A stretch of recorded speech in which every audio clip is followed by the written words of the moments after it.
রাত 9:30টার সময় এইভাবে বাড়ি থেকে বার হতে হবে ভাবতেই পারিনি।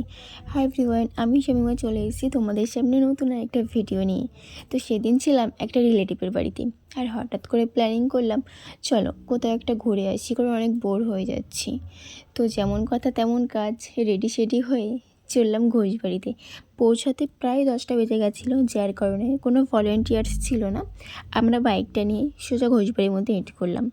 আর এসে তো আমি পুরোপুরি শকড হয়ে গেছি, কারণ আমি অনেক এক্সাইটেড ছিলাম আমি নাগরদোলাতে উঠবো, বাট সব কিছুতেই শেষ। যাই হোক, আমরা বাইকটা নিয়ে পুরোপুরি ঘোষবাড়িটাই ঘুরে দেখলাম। অনেক কিছু নতুন তৈরি হয়েছে, সেগুলোও দেখলাম, বেশ ভালো লাগলো। আর তোমরা কে কে ঘোষবাড়িতে এসেছো অবশ্যই কিন্তু কমেন্ট করে জানিও। আমাদের তো পুরোপুরি ঘোরা অলমোস্ট ডান, কারণ বাইক নিয়ে ঘুরতে তো মেলার সময় লাগেই না। আচ্ছা, এখানে না অনেকগুলো ভিডিও শ্যুট করেছিলাম আমি, যেগুলো হয়তো তোমরা দেখেছো। দেখো 10টা 14 হয়ে গেছে। যাই হোক, ঘোরাঘুরি তো শেষ, এবার বাড়ি ফিরবো। বাট কিছু তো খেতে হবে, কিন্তু সব দোকান বন্ধ হয়ে গেছে।